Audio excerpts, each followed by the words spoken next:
এই ভদ্রলোক হচ্ছে পুলিশ, এই ভদ্রলোক, এই ক্যাপ পরা ভদ্রলোক পুলিশ। তাকে কিভাবে পেটানো হচ্ছে, এবং শুধু পেটায় না, আপনি দেখেন পিটানোর পরে পুলিশদেরকে কিভাবে করছে, দেখেন কিভাবে পুলিশদেরকে আজকে মারছে, কিভাবে দেখেন কিভাবে পুলিশদেরকে মারছে এই বামপন্থীরা। দেখেন না, একটু দেখেন বিষয়টা, দেখেন এই যে শাহবাগীরা বেদিশা হয়ে গেছে। ইন্ডিয়ার এই দালালরা মাথা পাগল হয়ে দেশের বিরুদ্ধে ষড়যন্ত্র করছে। কার উস্কানিতে এই শাহবাগীরা এখন পুলিশদের উপর আক্রমণ করে? কার উস্কানিতে এখন নারীবাদী সেজে আন্দোলন করছেন? কার উস্কানিতে নতুন করে একজন ধর্ষণের বিচার চাইতে গিয়ে আপনি সরকার পতনের ষড়যন্ত্র শুরু করেছেন? সেটা জাতিকে জানতে হবে। শাহবাগের একটাও, যারা 13 সালের শাহবাগী আন্দোলন করেছে, একটিও বাংলাদেশের দেশপ্রেমিক নাগরিক। গতকাল আপনারা দেখেছেন শাহবাগীরা আন্দোলন করেছে ধর্ষণের বিরুদ্ধে। যদিও বাংলাদেশের প্রত্যেকটা মানুষের আন্দোলন করার অধিকার রয়েছে, কিন্তু ধর্ষণের বিরুদ্ধে সরকার ব্যবস্থা নিচ্ছে, পাশাপাশি সবাই আন্দোলন করছে, কিন্তু তারা প্রধান উপদেশের বাসভবন ঘেরাও কর্মসূচি দিয়েছে। সেখানে পুলিশকে বাধা দেওয়ায় পুলিশের উপর তারা হামলে পড়ে, পুলিশের উপর তারা চরমভাবে আক্রমণ করে। এটা আসলে কতটুকু যুক্তিকতা রয়েছে, এটা কোনোভাবে যুক্তিকতা রয়েছে কিনা। পাশাপাশি উপদেষ্টা মাহফুজ আলম তাকেও অনেকে মনে করছেন তিনি শাহবাগীদের উপদেষ্টা, কারণ তার কথাবার্তাও অনেকটা সেরকমই মনে হচ্ছে। আমরা কালকের এই আন্দোলন এবং পুলিশের এই হামলা নিয়ে কয়েকটা আলোচনা শুনবো গণঅধিকার পরিষদের নেতাদের। কার উস্কানিতে এই শাহবাগীরা এখন পুলিশদের উপর আক্রমণ করে? কার উস্কানিতে এখন নারীবাদী সেজে আন্দোলন করছেন? কার উস্কানিতে নতুন করে একজন ধর্ষণের বিচার চাইতে গিয়ে আপনি সরকার পতনের ষড়যন্ত্র শুরু করেছেন? সেটা জাতিকে জানতে হবে। শাহবাগের একটাও, যারা 13 সালের শাহবাগী আন্দোলন করেছে, একটিও বাংলাদেশের দেশপ্রেমিক নাগরিক নয়। এরা সবগুলো ধর্ষকের মধ্যে পড়ে। এরা আওয়ামী লীগের পেতাত্তা, এরা ষড়যন্ত্রবাজ, এরা হচ্ছে ধর্ষণ নিজেরা করে, ধর্ষণ করার জন্য মানুষদেরকে উদ্বুদ্ধ করে। তারা বাংলার মানুষের মধ্যে ধর্ষণ এটা চলমান রাখে, কিন্তু তারা তাদের প্রয়োজনে ধর্ষণের বিরুদ্ধে আবার মিছিল করে, কখন? যখন আপনাকে বিপদে ফেলতে হবে। ধর্ষণকে ছুতা হিসাবে ব্যবহার করে শাহবাগীরা আবার সোচ্চার হচ্ছে বিভিন্ন জায়গায় এবং দেশে অস্থিতিশীল পরিস্থিতি তৈরি করার চেষ্টা চালিয়ে যাচ্ছে। আপনারা জানেন, অনলাইনে অফলাইনে যেখানেই আপনি সার্চ দিবেন, সারা বাংলাদেশে ধর্ষক বলতে আওয়ামী লীগ, ছাত্রলীগ, যুবলীগ, আওয়ামী লীগের সংসদ সদস্য, আওয়ামী লীগের মন্ত্রী, আওয়ামী লীগের এমপি মুরাদ থেকে শুরু করে তাদের এমন কোনো ব্যক্তি নাই যারা শতকরা আপনি যদি 90% লোককে বলেন তাহলে ওই 90%ই ধর্ষকের তালিকায় আছে। বাংলাদেশের আওয়ামী লীগের আমলে বিভিন্ন বিশ্ববিদ্যালয়, কলেজ, ইউনিভার্সিটিগুলোতে সারাক্ষণই ছাত্র জনতার বিভিন্ন ধরনের আন্দোলন থাকতো। তার অন্যতম একটি থাকতো যে ধর্ষকদের বিরুদ্ধে। আমরা কিন্তু সেই সেঞ্চুরি করা মানিকের গল্প শুনেছি, যে ছাত্রলীগের মানিক 100 জনকে ধর্ষণ করেছিল।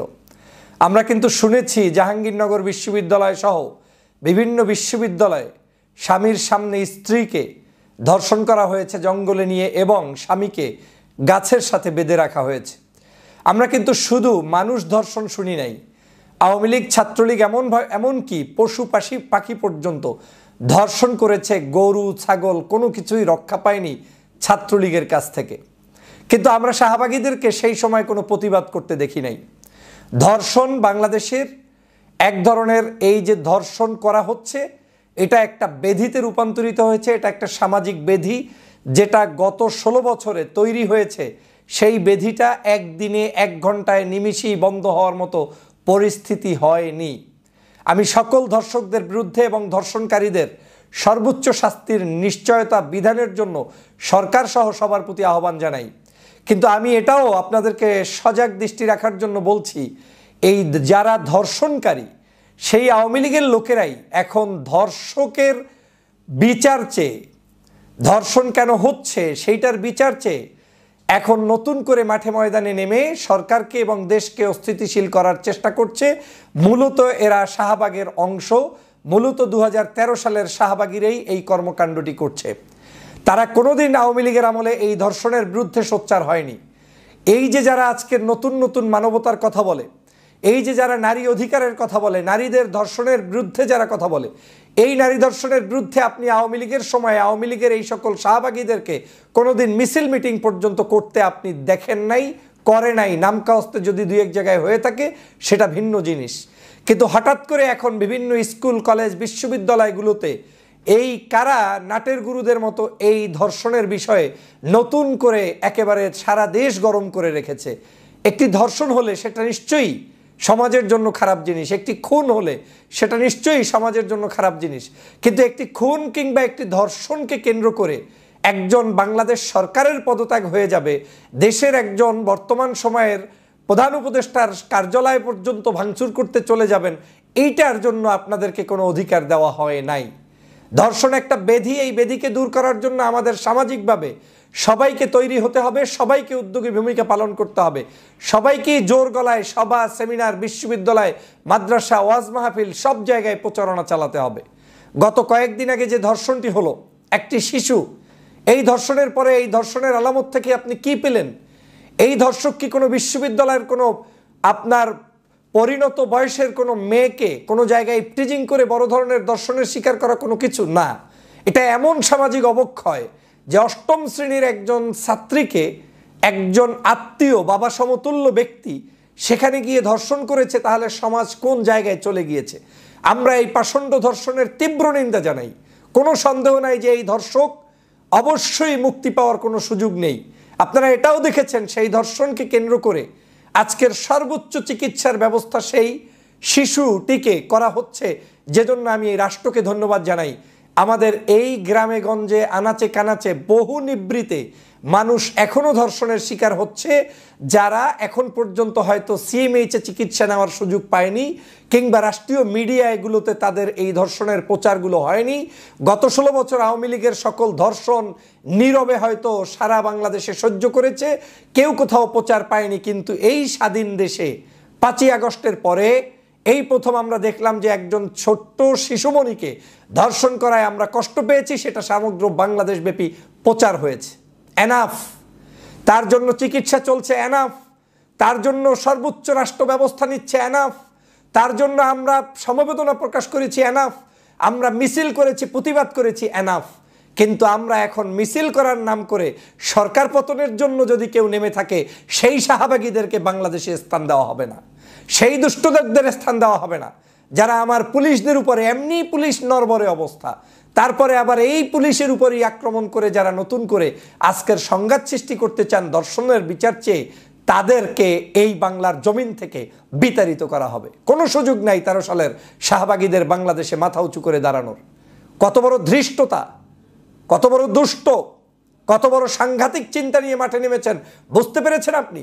ধর্ষণ করেছে গ্রামের মধ্যে, বাবা সমতুল্য একটি মানুষ করেছে, যেটা সামাজিক অবক্ষয়, এটা মেনে নেওয়ার সুযোগ নেই। তাকে গ্রেপ্তার করা হয়েছে, তার আশেপাশের লোকগুলোকে গ্রেপ্তারের জন্য করা হয়েছে, এবং এখন পর্যন্ত আমার জানা মতে 2 থেকে 4 জন ব্যক্তি গ্রেপ্তারও হয়েছেন। তার আত্মীয় স্বজন যে 4 জন জড়িত ছিলেন তাদেরকে গ্রেপ্তার করা হয়েছে, এবং শুধু তাদেরকে নয়, তাদের কারণে আজকের আইন পর্যন্ত চেঞ্জ করা হয়েছে। যেই বিচারটা 180 দিন ছিল সেটাকে 90 দিনের মধ্যে নিয়ে আসা হয়েছে। যেখানে জামিনের ব্যবস্থা ছিল সেখানে জামিন ক্যান্সেল করার আইন করা হয়েছে। তার মানে হচ্ছে এই সরকার এর ব্যাপারে আন্তরিক, যেটা আওয়ামী লীগ করে নাই। তাহলে কার উস্কানিতে এই শাহবাগীরা এখন পুলিশদের উপর আক্রমণ করে? কার উস্কানিতে এখন নারীবাদী সেজে আন্দোলন করছেন? কার উস্কানিতে নতুন করে একজন ধর্ষণের বিচার চাইতে গিয়ে আপনি সরকার পতনের ষড়যন্ত্র শুরু করেছেন? সেটা জাতিকে জানতে হবে। আওয়ামী লীগের সকল ধর্ষকদেরকে গ্রেপ্তার না করার কারণেই আজকের এই কুফল। আমি স্পষ্ট করে বলতে চাই, যেই সকল নারীরা আজকের পুলিশের উপরে আক্রমণ করেছে, কিংবা যেই সকল ব্যক্তিরা ষড়যন্ত্রমূলকভাবে আজকের আক্রমণ করেছে এবং সরকারের বিরুদ্ধে নেমেছে, প্রত্যেকের পিছনে সিসিটিভি ফিট করুন, প্রত্যেকের পিছনের ডাটা কালেকশন করুন, প্রত্যেকের সকল কর্মকাণ্ডগুলো জাতির সামনে নিয়ে আসুন।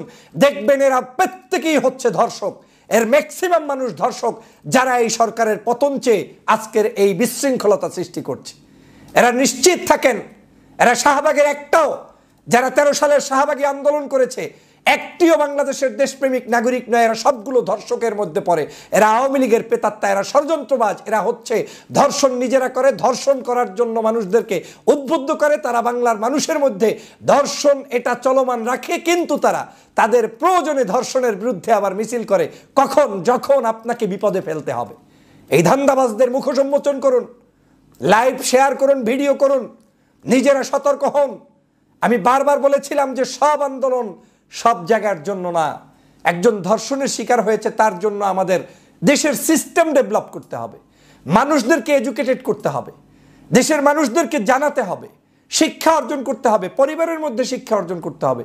আপনি সেগুলো না করে ধর্ষকের বিচার চাইয়া আপনি মিছিল, একদিন 5 দিন আমরা যা করেছি সম্মানজনক সুন্দর, কিন্তু আপনি এখন কেন কি কারণে পুলিশের উপর আক্রমণ করছেন? এখন কেন কি কারণে তাদেরকে বিভিন্ন জায়গায় আক্রান্ত করার চেষ্টা করছেন? এখন কেন সরকারের এটা হচ্ছে একটা নাটক। আমি আপনাদেরকে স্পষ্ট করে বলতে চাই, আওয়ামী লীগ ফাঁদ পেতেছিল তাবলিগ জামাতের দিয়ে কার্যক্রম করাবে, 4 জন মানুষ নিহত হয়েছিল, সেখান থেকে সফল হয় নাই। আওয়ামী লীগ কার্যক্রম করেছিল আনসার দিয়ে বিপদ ঘটাবে, সেখান থেকে সফল হয় নাই। আওয়ামী লীগ কার্যক্রম করেছিল বিভিন্ন দাবি দেওয়া তুলে 170টার মতো মনে হয় এই সরকারের আমলে বিভিন্ন আন্দোলন হয়েছে, সেখানেও সফল হয় নাই। আওয়ামী লীগ শাহবাগ তৈরি করে আবার 0 পয়েন্টে মানুষ আনতে চেয়েছে, মানুষদেরকে, সেখানেও সফল হয় নাই। আওয়ামী লীগ ট্রাম্পকে ব্যবহার করে তারপরে বাংলাদেশে ষড়যন্ত্র করতে চেয়েছে, তাও সফল হয় নাই। এখন আওয়ামী লীগ বাংলাদেশে অস্থিতিশীল পরিস্থিতি তৈরি করাবে কয়েকটা ইস্যুর মাধ্যমে। এই ধর্ষণ, এই ধরনের ছোটোখাটো কার্যক্রম যেটা আপনার রাষ্ট্রের নয় বরং জনতার মাধ্যমে সংগঠিত একটি মহাবিপদ, মহামারী, যেটা আমাদের সতর্কতাও যেমন জরুরি, সরকারেরও সহযোগিতা জরুরি। সেই সকল কাজগুলোতে সুযোগ সন্ধানীরা, আওয়ামী লীগের লোকেরা রাষ্ট্রকে বিপদগ্রস্ত করার জন্য মাঠে নামবে। তারা এই মাঠে নামবে এখন বিভিন্ন ধরনের ছোট ছোট আয়োজন করে, নায়ক নায়িকাদেরকে ইনফ্লুয়েন্স দিয়ে, বিভিন্ন কন্টেন্ট ক্রিয়েটরদেরকে ইনফ্লুয়েন্স দিয়ে, তারপরে তাদেরকে দিয়ে বলবে তোমরা কেমন আছো, তোমরা তো নেই, তোমরা তো এখন আর বেলাল্লাপানা করতে পারো না, তোমরা তো এটা পারো না সেটা পারো না। অথচ আওয়ামী লীগের 16 বছরের ইতিহাস খুঁজে দেখুন, এদেশের কোনো মানুষ স্বস্তিতে কিছুই করতে পারে নাই। কি গায়ক, কি নায়ক, কি সাহিত্যিক, কি আলেম, কি পীর মাশায়েখ, কি রাজনৈতিক দলের লোক, কারো কোনো শান্তি ছিল না। কিন্তু এখন এই শান্তির শহরে অশান্তি তৈরি করতে যেই আওয়ামী লীগ এসেছে, সেই আওয়ামী লীগকে প্রতিহত না করলে আপনাদেরকে কিন্তু তারা বিপদের মধ্যে রাখবে। তাল দিবেন না, যে কোনো কর্মকাণ্ড ঘটলেই মিছিল করতে হবে, মিটিং করতে হবে, এমনটার প্রয়োজন নেই। প্রয়োজন বিচারের, প্রয়োজন তদন্তের, প্রয়োজন শিক্ষিত মানুষ তৈরির। সব জায়গায় সব কিছুতে আপনারা নাচানাচি করার সুযোগ নেই। নাচবেন, ওই নাচার সুযোগ নিয়ে তারা প্রত্যেককে ডান্ডার বাড়ি দিয়ে একদম ঘরে তুলে দিন। এই সব শাহবাগীদেরকে আন্দোলন সংগ্রাম করতে হয়, আন্দোলন করেন, কোনো অসুবিধা নাই। ডক্টর ইউনূসের বাসভবন আপনারা যৌক্তিক দাবিতে ঘেরাও করেন, কোনো অসুবিধা নাই। কিন্তু জুলাই বিপ্লবের পরে কারণে অকারণে পুলিশের গায়ে হাত দিবেন, এরপরে বলবেন পুলিশ আপনাদেরকে চুমো দিবে, এটা হবে না, এটা হবে না। গত 16 বছরে আওয়ামী লীগের দোসরগিরি করছেন, গণজাগরণ মঞ্চ ফুটাইছেন। এই কট্টর বামপন্থীরা আজকে রমজান মাসে পুলিশের গায়ে হাত দিল। যেখানে যেই জায়গায় পুলিশের গায়ে হাত দিছে ঠিক তারই পাশে আমাদের নাগরিক পার্টি এনসিপির একটা প্রোগ্রাম ছিল। সেই প্রোগ্রামে যাওয়ার পথে আমি দেখছি যে টোটাল বামপন্থীদের যে কয়জন মানুষ ছিল তার চাইতে পুলিশের সংখ্যা, অর্থাৎ বামপন্থীদের লোকজনের চাইতে পুলিশের সংখ্যা বেশি ছিল। ইতোমধ্যে এই ভিডিওটা ভাইরাল হয়েছে যে কিভাবে পুলিশের গায়ে হাত দেওয়া হয়েছে এবং কিভাবে, দেখেন এই যে কিভাবে এই নতুন বাংলাদেশে কিভাবে পুলিশ সদস্যকে কিভাবে পেটানো হচ্ছে। এই ভদ্রলোক হচ্ছে পুলিশ, এই ভদ্রলোক, এই ক্যাপ পরা ভদ্রলোক পুলিশ, তাকে কিভাবে পেটানো হচ্ছে। এবং শুধু পেটায় না, আপনি দেখেন পিটানোর পরে পুলিশকে কিভাবে করছে, দেখেন কিভাবে পুলিশদেরকে আজকে মারছে, কিভাবে, দেখেন কিভাবে পুলিশদেরকে মারছে এই বামপন্থীরা। দেখেন না, একটু দেখেন, বিষয়টা দেখেন। এই যে প্রত্যেকটা ছবি আপনাদেরকে দেখাই। এই বামপন্থীরা আজকে, আচ্ছা, এই বামপন্থীরা স্লোগান দিচ্ছে। আজকে যখন এই বামপন্থীরা প্রোগ্রামটা করছে, তখন ডক্টর মোহাম্মদ ইউনূসের বাসভবনের সামনে তারা বাসভবন ঘেরাও করবে। তারা সর্বসাকুল্যে লোক ছিল 40 থেকে 50 জন এই বামপন্থী, আর পুলিশ ছিল শতাধিক। তখন আমি ওইখান থেকে একটা অফিস প্রোগ্রামে যাই, কিন্তু সেই সময়ও পুলিশ কিচ্ছু বলেনি। তো ডক্টর মোহাম্মদ ইউনূসের বাসভবন ঘেরাও করবে কেন? দেশে নারী নির্যাতন বাড়ছে, নিপীড়ন বাড়ছে, ধর্ষণ বাড়ছে। আমরা প্রত্যেকে এর বিরুদ্ধে এবং এই সরকারের উপদেষ্টা থেকে শুরু করে প্রত্যেকে আমরা এই বিষয়ে কথা বলছি, প্রতিবাদ করছি। কিন্তু আপনারা প্রতিবাদ শাহবাগে করেন, কোনো অসুবিধা নাই। আপনারা ডক্টর ইউনূসের বাসভবন ঘেরাও করতে চান, সেটাও অসুবিধা নাই। অসুবিধাটা হচ্ছে সেই বাসভবন ঘেরাও করতে গিয়ে যখন পুলিশ আপনাদেরকে বাধা দিয়েছে, নট আপনাদের হামলা করছে, তখন আপনারা ইচ্ছাকৃতভাবে পুলিশের উপরে ইটপাটকেল মারা নিক্ষেপ করলেন, পুলিশ যখন হালকা প্রতিহত করার চেষ্টা করলো, তখন আপনারা সেই পুলিশের উপরে হামলা শুরু করলেন। আর একটা ব্যাপার, আপনারা অবশ্যই পুলিশের আগে যেদিন এই ধরনের পাবলিক প্রোগ্রাম করবেন, যারা এই বামপন্থী যারা আছেন, আপনারা পাবলিক প্রোগ্রাম করার আগে অবশ্যই দাঁত ব্রাশ করবেন। দাঁতটা ব্রাশ করবেন, সুন্দর করে গোসল করে এরপরে যাবেন। আজকে যাদেরকে আজকে এই প্রোগ্রামে দেখা গেছে, এরা মানে এদেরকে দেখলে আপনার মনে হবে না, তারা মিডিয়া আজকে কথা বলছে, লাফালাফি করছে আজকে প্রোগ্রাম নিয়ে, এদেরকে দেখলে আপনার মনে হবে না যে এরা কোনোভাবে সুস্থ মস্তিষ্কের স্বাভাবিক কোনো প্রকার মানুষ। এদের প্রত্যেকের জামায় এক মন গন্ধ আছে, এক মন ধুলা আছে, গা দিয়ে গন্ধ আসে। হ্যাঁ, কি বলবো আসলে, এগুলো বলার ভাষা নাই। আজকে বিনা উস্কানিতে পুলিশ, জুলাই বিপ্লবের পর থেকেই পুলিশ সাধারণত অনেক বেশি শান্তভাবে থাকে। পুলিশ সাধারণত মানুষের সাথে এখন আর জনগণের সাথে, বিশেষ করে ছাত্রদের সাথে কোনো প্রকারের ক্লাসে, কোনো প্রকারের দ্বন্দ্বে যাইতে চায় না। কিন্তু সেখানে যদি আপনারা পুলিশের গায়ে হাত দেন, আপনারা যদি পুলিশকে পেটান, পুলিশকে আপনাদেরকে চুমো দিবে, আবার স্লোগান দিচ্ছে কি ইউনূসের সরকার ধর্ষকের পাহারাদার। দেখুন, এইটা কি ইউনূস সাহেবের সাথে এই স্লোগানটা যায়? ইউনূস সাহেব একজন গ্লোবাল লিডার, একজন গ্লোবাল টিচার, একজন নোবেল লরিয়েট, তার মতো একজন লোকের বিরুদ্ধে স্লোগান দিচ্ছে কি ইউনূসের সরকার ধর্ষকের পাহারাদার। এই হচ্ছে আপনার পরিস্থিতি। তো আজকে পুলিশের উপরে যারা হামলা করেছে, অনতিবিলম্বে তাদেরকে গ্রেপ্তার করতে হবে এবং তাদের শাস্তি নিশ্চিত করতে হবে। এবং সরকারকে বলবো, আপনারা দ্রুত আইন শৃঙ্খলা পরিস্থিতি আপনারা স্বাভাবিক করার চেষ্টা করেন। আপনাদের উপর জনগণের আস্থা আছে, ট্রাস্ট আছে। এই রমজান মাসে, পবিত্র রমজান মাসে আপনারা নিত্যপণ্য যেভাবে কন্ট্রোলে রেখেছেন, এজন্য আপনাদেরকে ধন্যবাদ জানাই।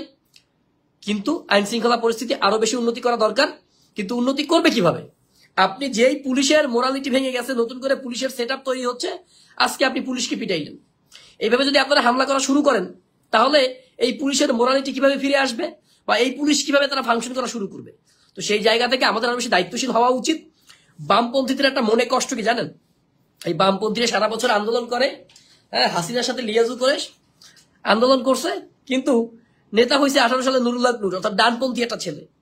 আবার এই 24 সালে এই এত বছর বামপন্থীরা আন্দোলন করছে, নেতা হয় নাহিদ, নেতা হয় ডানপন্থী ছেলে পেলে। এগুলো বামপন্থীদের লাগে। যাই হোক, এইসব বিষয় নিয়ে আর মুখ খুলতে চাই না। কিন্তু আজকে পুলিশের উপরে যে হামলা হয়েছে, এর তীব্র নিন্দা এবং প্রতিবাদ জানাচ্ছি।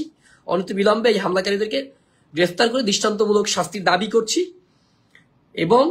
এবং সরকারকে বলবো, অতি দ্রুত আইন শৃঙ্খলা পরিস্থিতি স্বাভাবিক করার জন্য আপনারা কাজ করুন। এদেশের জনগণ আপনাদের সাথে আছে, আপনাদের পাশে আছে। আগামী বাংলাদেশে আমরা সবাই মিলেমিশে গঠন করবো। আর যারা ফেসবুকে গালাগালি করেন, তাদেরকে একটা জিনিস দেখাই আজকে। যারা ফেসবুকে গালাগালি করেন, আপনাদেরকে একটা জিনিস দেখাই। This is politics. আপনারা মনে করেন যে আমরা আপনাদের শত্রু। ভাই, আমরা আপনাদের শত্রু না, আমরা আপনাদের সমালোচক। আপনারা আমাদের সমালোচক হন, কোনো অসুবিধা নাই। আপনাদেরকে একটা ছবি দেখাচ্ছি। এই ছবিটা আজকের ছবি। দেখুন তো, আজকে এনসিপি অর্থাৎ নাগরিক পার্টির ইফতারের ছবি এটা।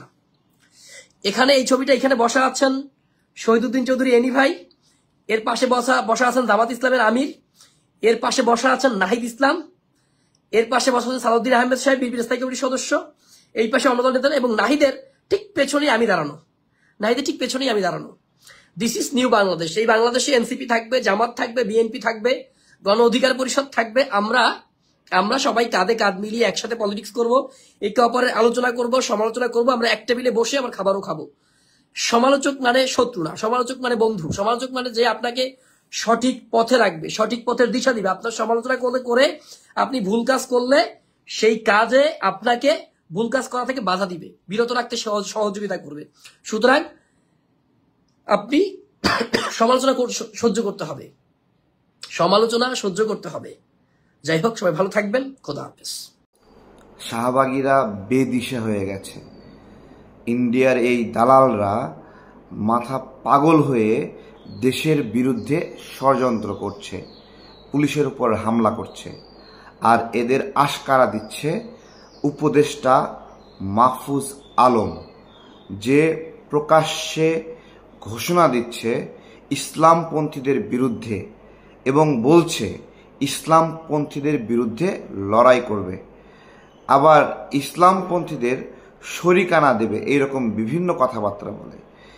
এই শাহবাগী উপদেষ্টা মাহফুজ আলম একটা নোংরা মন মানসিকতার লোক। এই গণ অভ্যুত্থানে পরে এই সরকারে ঢুকছে এবং তাকে পৃষ্ঠপোষকতা করেছে ডক্টর ইউনূস স্যার, যার মিনিমাম এই গণ অভ্যুত্থানে কোনো অবদান নাই। তাকে আমেরিকাতে নিয়ে গিয়ে মাস্টার মাইন্ড হিসেবে উপস্থাপন করেছে। আমি মনে করি এই ষড়যন্ত্রে, এই শাহবাগী ষড়যন্ত্রে, বামতন্ত্র ষড়যন্ত্রে এই আমেরিকার দালালরা সবকিছু মিলিয়ে আমাদের এই গণ অভ্যুত্থানকে কবজা কইরা আজকে আমাদের বিরুদ্ধে ষড়যন্ত্র করছে। এই গণ অভ্যুত্থানের সময়ে আমরা পুলিশকে প্রতিরোধ করেছিলাম শেখ হাসিনার সঙ্গী হওয়াতে। আজকে গণ অভ্যুত্থানের পরে পুলিশ সহ সবাই মিলে আমরা দেশ সাজাচ্ছি, সেই সময় এই শাহবাগীরা পুলিশের উপরে হামলা করছে। আমি বাংলাদেশের নাগরিকদেরকে বলবো, এই মাহফুজ আলম, এই শাহবাগী উপদেষ্টার পদত্যাগ নিয়ে কথা বলেন। আপনারা কথা বলেন এই শাহবাগীদের বিরুদ্ধে। এই বামদেরকে হটাতে হবে। বামদের প্রশ্রয় আশ্রয়ে শেখ হাসিনা দীর্ঘদিন স্বৈরতন্ত্র কায়েম করেছে। আজকে সেই বামরা আজকে এই গণ অভ্যুত্থানের বিরুদ্ধে কাজ করছে। আমরা যদি এদেরকে প্রতিরোধ করতে না পারি, তাহলে আমাদের সার্বভৌমত্ব আমাদের হাতছাড়া হয়ে যাবে। ভারতের এই দালালরা পাগল হয়ে গেছে, পাগল বেদিশা হয়ে যে আমাদের বিরুদ্ধে ষড়যন্ত্র করছে, রাষ্ট্রের বিরুদ্ধে ষড়যন্ত্র করছে, দেশের বিরুদ্ধে ষড়যন্ত্র করছে। এদের কথাগুলো শোনেন। ইসলামপন্থীদের রাষ্ট্রকল্প এরা হতে দেবে না, তার বিরুদ্ধে লড়াই করবে। আমার প্রশ্ন, এই ইসলামপন্থীরা হাসিনাকে সরিয়েছে, তাহলে ইসলামপন্থীদের রাষ্ট্রকল্প এখানে হবে না, তুমি এটা বলার কে? রাষ্ট্রকল্প কি হবে সবাই মিলে আমরা ঠিক করব। কিন্তু এই একটা নাস্তিক রয়েছে মাহফুজ আলম, সে ডিরেক্ট ঘোষণা দেয় ইসলামপন্থীদের রাষ্ট্রকল্প এখানে প্রতিষ্ঠা হতে দেবে না। এর চেয়ে সার্বভৌমত্বের সংকট কিছু আছে? আপনাদেরকে জিজ্ঞাসা করছি। ধর্ষণ সহ বিভিন্ন ইস্যুতে আমরা সবাই মিলে সমর্থন দিচ্ছি, কিন্তু এই বামদের উদ্দেশ্য এবং লক্ষ্য আলাদা। এরা ইসলাম বিদ্বেষী, রাষ্ট্রবিরোধী, ইন্ডিয়ার দালাল, আমেরিকার দালাল। এদেরকে প্রতিহত করা আমাদের সবাই মিলে দায়িত্ব এবং মাহফুজ আলমকে পদত্যাগ করতে হবে। যারা সরাসরি প্রকাশ্যে ইসলামের বিরুদ্ধে ঘোষণা দেয়, ইসলামপন্থী রাষ্ট্রকল্পের বিরুদ্ধে ঘোষণা দেয়, এখানে নিউট্রালাইজ অবস্থান থাকতে পারে, বিভিন্ন মানুষ থাকবে, কিন্তু ঘোষণা দিয়ে ইসলামপন্থীদের বিরুদ্ধে লড়াই করবে এইরকম শাহবাগী উপদেষ্টাকে আমরা থাকতে দিতে পারি না। দর্শক, আলোচনাগুলো শুনেছেন, শুনে বুঝতে পেরেছেন যে আসলেও পুলিশের উপরে হামলা মেনে নেওয়া সম্ভব হবে না। যৌক্তিকভাবে যদি পুলিশের উপর, অযৌক্তিকভাবে যদি পুলিশের উপর হামলা করা হয়, এটা অবশ্যই রুখে দিতে হবে এবং পুলিশকে আরো কঠোর হতে হবে। আমরা চাই পুলিশের উপর যারা হামলা করেছে প্রত্যেককেই বিচারের দাবি জানাচ্ছি এবং প্রত্যেককে বিচারের মুখোমুখি করতে হবে। এবং ওই শাহবাগীদের একজন, গণজাগরণ মঞ্চের একজন, আমি বলবো যে প্রোডাক্ট লাকি আক্তার, তাকে যত তাড়াতাড়ি সম্ভব গ্রেফতার করতে হবে। কারণ এই লাকিরা এতদিন দর্শনের আন্দোলন বা দর্শনের বিচার চায়নি, এখন হাসিনা চলে গিয়েছে, এখন দর্শনের বিচার চাচ্ছে। গত 17 বছরে কি হয়েছে সেটা হয়তো বা সে ঘুমিয়ে কেটে দিয়েছে। পাশাপাশি জুলাই আগস্টে যে গণহত্যা হয়েছে, সেই গণহত্যা নিয়ে ওই লাকিদের কোনো বিবৃতি নেই, কোনো আন্দোলন নেই। এখন এসেছে দর্শনের বিচার চাইতে। আমরা বুঝি আপনারা কেন এসেছেন। এই জন্য সরকারের উচিত হবে এই লাকিদেরকে কোনো স্পেস দেওয়া যাবে না, তাদেরকে কোনো সুযোগ দেওয়া যাবে না। আর এদেরকে যেখানে দেখা যাবে তখনই গণদোলায় দেওয়া দরকার। গণদোলায়ের লোক এরা, কারণ সরকারকে বিব্রত করতেই, দেশকে বিব্রত করতেই ভারতের ইন্ধনে এই লাকিরা মাঠে নেমেছে, এটা আমাদের বুঝতে হবে।